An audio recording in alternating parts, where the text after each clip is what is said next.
BSc Food and Nutrition లో university first rank, second rank, third rank. Sun International, Visakhapatnam, Hyderabad. నమస్తే Telugu news కి స్వాగతం. నేను గోపికృష్ణ. మనతో ముప్ప అంకమరావు గారు ప్రముఖ రాజకీయ విశ్లేషకులు ఉన్నారు.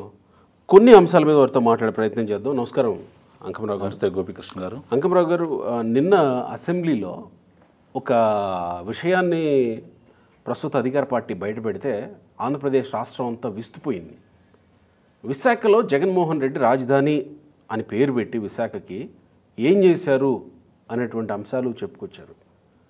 అయితే ప్రత్యేకంగా ఏం చేశారు అని అంటే ఏదన్నా కట్టారు లేదా ఇంకేదన్నా తీసుకొచ్చారు, ఇవి కదా చెప్పుకోవాల్సింది. తాకట్టు పెట్టిన అంశాలు గురించి చెప్తే రాష్ట్రం అంతా విస్తుపోయి ఒక్కసారి చూసింది. అవన్నీ తాకట్టు పెట్టాల్సిన అవసరం వైఎస్ఆర్సీపీకి ఎందుకు వచ్చింది? అంటే ప్రభుత్వం ఆస్తులు ఏవైనా తాకట్టు పెట్టడానికి ప్రభుత్వం సిద్ధమైపోతే ఎట్లా?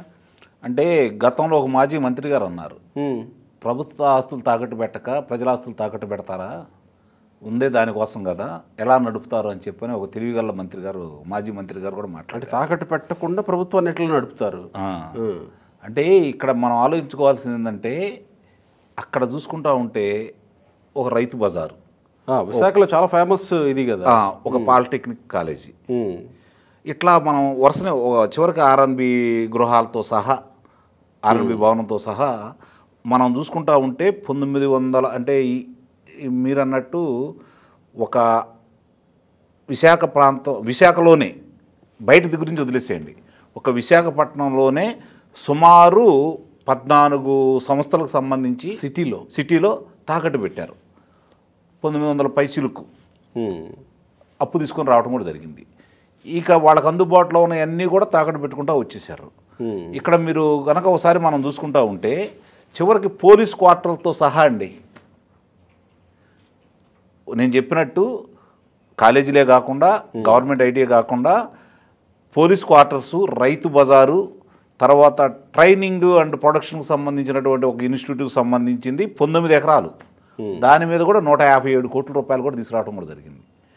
ఇక ఎంఆర్ఓ ఆఫీస్ సీతమ్మధార, అక్కడ ఉన్నటువంటి 1 ఎకరం, దాంట్లో 34 కోట్ల రూపాయలు కూడా అక్కడ నుంచి కూడా తీసుకురావడం కూడా జరిగింది.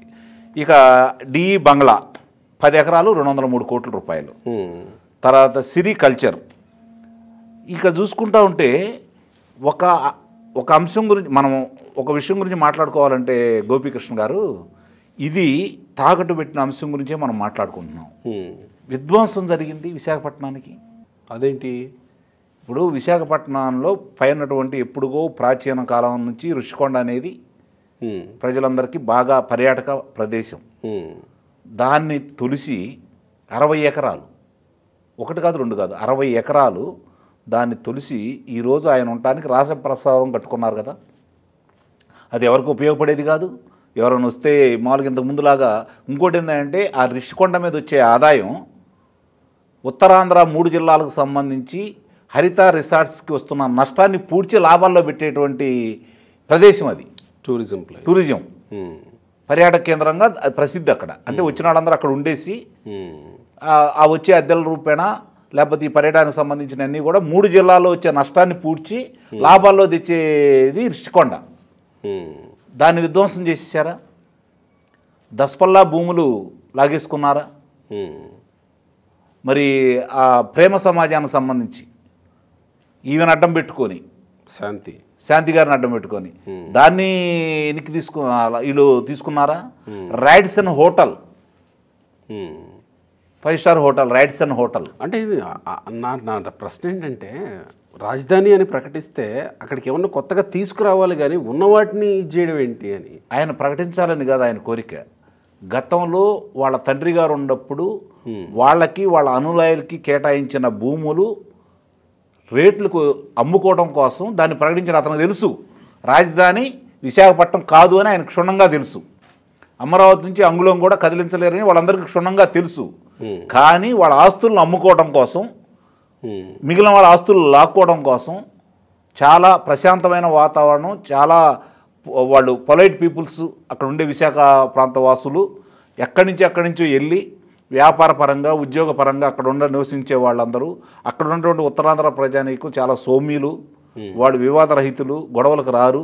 అలాంటి చాట ఫ్యాక్షనిజం అంటే ఎలా ఉంటుందో చూపించి అచ్చలు ఎలా ఉంటుందో చూపించి దాన్ని ప్రోత్సహించిన వ్యక్తులు ఈ కాంగ్రెస్ పార్టీ వాళ్ళు, ఇప్పుడు వైఎస్ఆర్సీపీ పార్టీ వాళ్ళు. ఇక్కడ అధికారులు కూడా ఇలాంటివి కనీసం చివరాఖరికి కూరగాయల మార్కెట్, రైతు బజార్, అవును, రైతు బజార్ కూడా తాకట్టు పెడుతుంటే కనీసం అధికారులైనా అడ్డుకునే ప్రయత్నం చేయరా సార్? ఇలాంటివి కూడా మనం తాకట్టు పెడితే బ్యాడ్ నేమ్ వస్తుందనో లేకపోతే తాకట్టు పెట్టకూడదనో ఇలాంటివి ఏం చెప్పరా? అది కాదండి గోపీకృష్ణ గారు, మరీ అమాయకంగా అడుగుతున్నారు మీరు. ఇసుక దందాకు సంబంధించి సుప్రీం న్యాయస్థానం ఇట్లా జరుగుతుంది మీ వివరాలు ఇవ్వండి అంటే గోపాలకృష్ణ త్రివేది గారు కలెక్టర్లకు ఒక కాగితం పంపించేసి సంతకం పెట్టమంటే ఐఏఎస్ ఆఫీసర్లే పెట్టారు కదా. అంటే ఆ ప్రభుత్వం అలా నడిచింది. అంటే మేము పంపించిన కాగితం మీద సంతకం పెట్టడానికి ఇష్టపడితే నువ్వు ఇక్కడ ఉండు, వివరాలు నీకు అనవసరం. వాళ్ళు అసలు మ్యాటర్ చూసారో లేదో, అసలు సంబంధమే లేదు. అసలు ఒకవేళ నాకు అనుమానం ఏంటంటే పేపర్ ఉంటుంది అనుకోండి, సంతకం పెట్టేంత వరకు మాత్రం బయట పెట్టి మిగిలినంతా మూసేసి మీరు సంతకం పెట్టమని పెట్టించుంటారేమో నా అనుమానం. జరిగింది మరి, వాస్తవాలు చూస్తుంటే అట్లానే ఉంది కదా. మనలేదు అధికారులు అంటానికే వీలు లేదు. ఇప్పుడు వాళ్ళు కూడా కొంతమంది అధికారులు ఏ విధంగా తయారంటే వాళ్ళ బలహీనతలు ఏదో ఉంటాయి. దాన్ని పట్టుకునే పని మీదే ఇంతకుముందు గతంలో వీళ్ళు పనిచేశారు 5 సంవత్సరాలు. పనిచేసి వాళ్ళ గుట్టుముట్లన్నీ బయటికి తీసుకొని వాళ్ళు ఏ విధంగా ఏ ప్రలోభాలకు లొంగుతారు, దేనికి లొంగుతారు, దాన్ని బట్టే కదా వీళ్ళు చేస్తూ ఉంది. వాళ్ళు ఒక చాట కాదు కదండి, భీమిలీ కాడి నుంచి మొదలుపెట్టేసి విశాఖ నగరాన్ని మొత్తాన్ని నేను మొన్న ఈ మధ్య పర్యటన చేసిన సందర్భంగా చూసుకుంటా ఉంటే 200 గజాలు కూడా వదిలిపెట్టలేదు గోపీకృష్ణ గారు వాళ్ళు. ఆ 200 గజాలు నా కనుబడింది అనుకోండి రాజకీయ నాయకుడిది, అది ₹1 కోటి ఉందనుకోండి, ₹1 కోటి కనుక అది ఉంటే, లేదు నేను 10 లక్షలు ఇస్తాను తీసుకుంటావా సస్తావా అని చెప్పి బలవంతంగా తీసుకున్నాను. ఇప్పుడు అవన్నీ బయటకు వస్తున్నాయి కదా. ఒక అంశాన్ని కాదు, అక్కడ ప్రశాంతత వాతావరణాన్ని చెడగొట్టారు. రెండోది మీరు బాగా గమనిస్తే దాన్ని ఎన్నుకోవడానికి కారణం కూడా ప్రజల్ని మత్తులో నింపడం కోసం మారక ద్రవ్యాలను దిగుమతి చేసుకునే కేంద్రంగా విశాఖపట్నం ఓడరేవును తయారు చేశారు వాళ్ళు. అలాగే గంజాయి, భారతదేశంలో ఎక్కడ గంజాయి దొరికినా కూడా మూలాలు ఆంధ్ర రాష్ట్రంలో కనపడుతున్నాయి. అంటే అక్కడ ఉంటే ఎవరు పట్టించుకోరు, రాజధాని ప్రాంతం మనం అంటున్నాం కాబట్టి మన వాళ్ళు అక్కడ ఉండాలి అని చెప్పని వాళ్ళనే పెట్టేసి ఏ మార్గాల ద్వారా, అంటే ఇది మంచి మార్గాలు కాదు, ఏ మార్గాల ద్వారా ఆదాయం సంపాదించుకోవచ్చో అన్ని మార్గాలు విశాఖని కేంద్రంగా చేశారు వాళ్ళు. నిజంగా అక్కడ నాకు తెలిసిన ఒక మిత్రుడు కలిశాను, మీరు నమ్మరండి, 40 కోట్ల రూపాయలు అతను గత ప్రభుత్వంలో పనులు చేసి 40 కోట్ల రూపాయలు అతనికి బకాయి ఉంటే ఈ ప్రభుత్వం వచ్చిన తర్వాత తిరిగి అతని కాళ్ళు అరిగిపోయి అవసరం లేదు మనకి 40 కోట్ల రూపాయలు, వీళ్ళకి నేను లంచం ఇవ్వను, వచ్చినప్పుడు వస్తాయి, నాకు అక్కర్లేదు, వీళ్ళ దగ్గరికి వెళ్ళి నేను డబ్బులు తీసుకుని చెప్పని కూర్చున్నాడండి కిషోర్ అనే వ్యక్తి. ఇలాంటి ఎన్ని ఉదంతాలు చెప్పాలి మనం ఈ రాక్షస పాలనలో, ఎన్ని ఉదంతాలు. రైతు బజార్తో పాటు పోలీస్ క్వార్టర్స్ తాకట్టు పెట్టారని అన్నారు. అవునండి. ఎన్ని కోట్లకి అది? పోలీస్ క్వార్టర్ 9 ఎకరాలండి, 215 కోట్ల రూపాయలకు తాకట్టు పెట్టారు. ఇక్కడ అనుబంధంగా దీనికి నేను సబ్మిట్ చేయాలనుకున్నది ఏంటంటే, మొన్ననే అసెంబ్లీలో హోంమంత్రి అనిత ప్రస్తావించారు, పోలీసులకి ఇచ్చిన వాహనాల బిల్లులు చెల్లించక అది బకాయిలు ఉంటే, అవును, మహీంద్రా వాళ్ళు పోలీస్ శాఖని, ఆంధ్రప్రదేశ్ పోలీస్ శాఖని బ్లాక్ లిస్ట్లో పెట్టారు. వాస్తవమే కదా అది. మరి ఇవి తాకట్టు పెట్టి కనీసం ఆ వాహనాల కన్నా ఇస్తే పోలీసులన్నా గౌరవంగా ఉంటారు కదండి. వాడు వాహనాల్లో తిరుగుతారుగా, మళ్ళీ కొత్త వాహనాలు వస్తాయి కదా, అట్లా కుదరదు కదా. అంత ప్రశాంతంగా వాళ్ళు ఉండకూడదు కదా, వీళ్ళ మీద ఆధారపడాలి కదా. వాళ్ళకి ఇప్పుడు బంగారు పళ్ళ్యాన్ని చంద్రబాబు నాయుడు గారు అందజేశారండి. బంగారు పళ్ళ్యాన్ని అందజేశారు. పోలవరం పూర్తయితే గోపీకృష్ణ గారు ఇప్పుడు నాకు తెలిసి 2 లక్షల కోట్ల రూపాయలు ఆంధ్ర రాష్ట్రానికి ఆదాయం చేకూరేది, విద్యుత్ ద్వారా, నీటి ద్వారా. దాన్ని పడకేయించారు కదా. అమరావతి కనుక నిజంగా కనుక వాళ్ళు వచ్చిన కాడి నుంచి ఆగిపోయిన మొదలుపెట్టిన పనులు కనుక పూర్తి చేసి ఉంటే ఇప్పటికి నాకు తెలిసి 1 లక్ష కోట్ల రూపాయలు అక్కడ వచ్చేదండి అమరావతిలో. ఈ రెండింటి మీదే 2 లక్షల కోట్ల రూపాయల ఆదాయం మనకు వచ్చేది.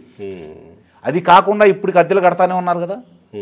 ఏ ఒక్క అధికారికి నివాస భవనాలు పూర్తి చేయలేదు కదా, శాసనసభ్యులకి పూర్తి చేయలేదు కదా, న్యాయమూర్తులకి పూర్తి చేయలేదు కదా. అవును, తాడేపల్లిలో బోల్డ్ అన్ని బిల్డింగ్స్ అద్దెకి 90% 95% పూర్తి అయినవి కూడా వీళ్ళు పూర్తి చేయలేదు కదా.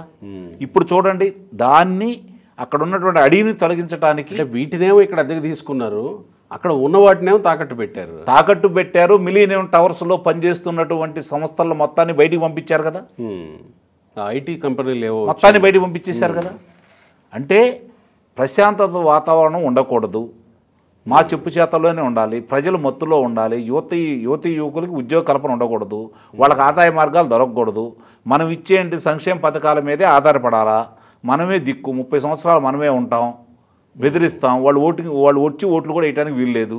ఇదే పందా కదా వాళ్ళు స్థానిక సంస్థల్లో ఎన్నుకుంది. కానీ ప్రజలు వాళ్ళకి అర్థం కాని విషయం ఏంటంటే, వాళ్ళు గుర్తు తీసుకోవాల్సింది ఏంటంటే 2013లో రాష్ట్ర విభజన జరిగిన సందర్భంగా 2014లో జరిగిన ఎన్నికల్లో కాంగ్రెస్ పార్టీకి కనీసం ఎక్కడ కూడా ధరావతు లేకుండా చేశారు.